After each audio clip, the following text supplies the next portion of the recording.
जय गुरुदेव। पूज्य महाराज जी के वचन। धर्म मजहब की लड़ाइयाँ हमारी अज्ञानता के कारण है।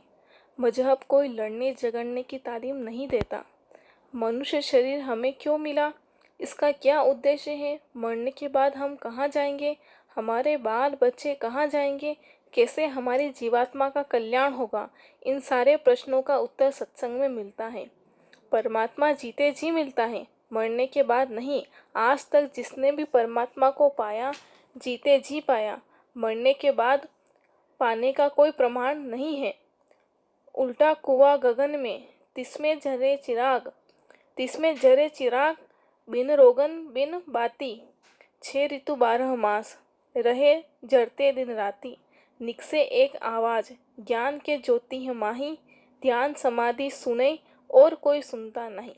पलटू साहब ने कहा है, आकाशवाणियां निरंतर इसी मनुष्य शरीर रूपी मंदिर में गुंजारमान है। बिना संत सदगुरु की कृपा के कोई सुन नहीं सकता।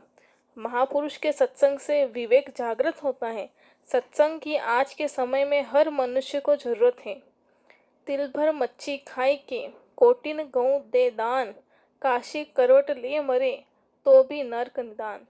तिल भर मच्छी खाकर काशी करवट जा मरे तो भी नरक निदान, सख्त सजा मिलेगी।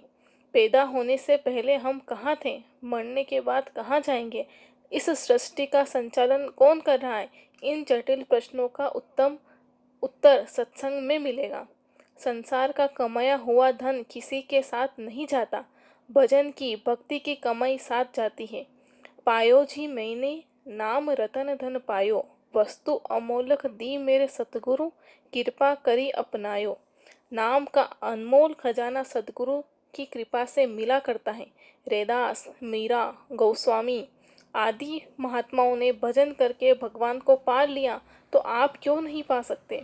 सूरत शब्द का रास्ता कलयुग में सरल से सरल मार्ग प्रभु प्राप्ति का है। कलयुग केवल नाम आधारा, सुमिरी सुमिरी नर उतर ही पारा।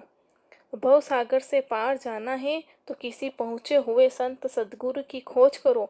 बिना सदगुरु के कोई भी आज तक भव पार नहीं गया। महात्मा लोक का कल्याण तो करते ही हैं, परलोक का भी काम बना देते हैं। उनके हाथ में सब कुछ है, असंभव को संभव कर सकते हैं। बिना शाकाहार अपनाए और शराब जैसे घातक नशों का सेवन बंद किए प्रभु प्राप्ति असंभव है।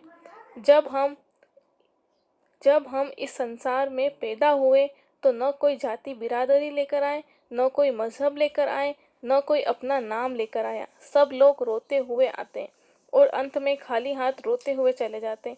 अनमोल मानव तन किस काम के लिए मिला था, इसको समझ नहीं पाते। सत्संग में किसी की कोई निंदा आलोचना नहीं की जाती। सत्संग में मालिक के मिलने का प्रेम प्यार पैदा किया जाता है। कर्म के अनुसार हमारी जाति बन गई। भगवान के भजन में किसी प्रकार की जाति मजहब बाधा नहीं डाल सकती।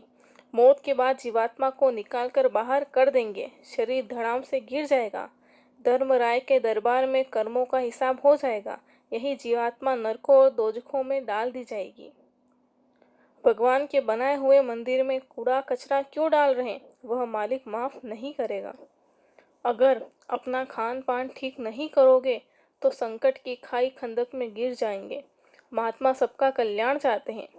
संसार एक सराय अर्थात धर्मशाला है। समय पूरा होने पर इसे खाली करवा लिया जाएगा। यहाँ किसी का अमर पट्टा नहीं, सबको डेरा कूच करके जाना है। संत महात्मा रूहानियत का संदेश देने के लिए आते हैं। वे समदर्शी होते हैं। शरीयतें अलग अलग जरूर नजर आती है, लेकिन सब में रूहानियत एक है। हमें जो कुछ प्राप्त होगा रूहानियत से प्राप्त होगा। समय बीतने के साथ रूहानियत से दूर हो जाते हैं तो रगड़े झगड़े खड़े हो जाते हैं।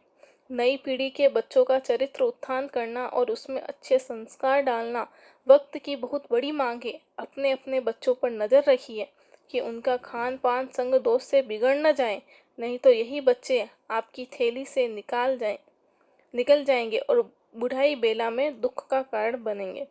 अच्छे संस्कार कोई शिक्षा तालीम से, डिग्री डिप्लोमा से या एमए बीए करने से नहीं पड़ते।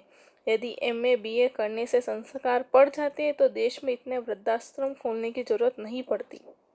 जहाँ किसी की निंदा आलोचना होती है वहाँ सत्संगी कभी मत बैठे। मुझे काम करने वाले चाहिए, केवल बातें करने वाले नहीं। जय गुरुदेव।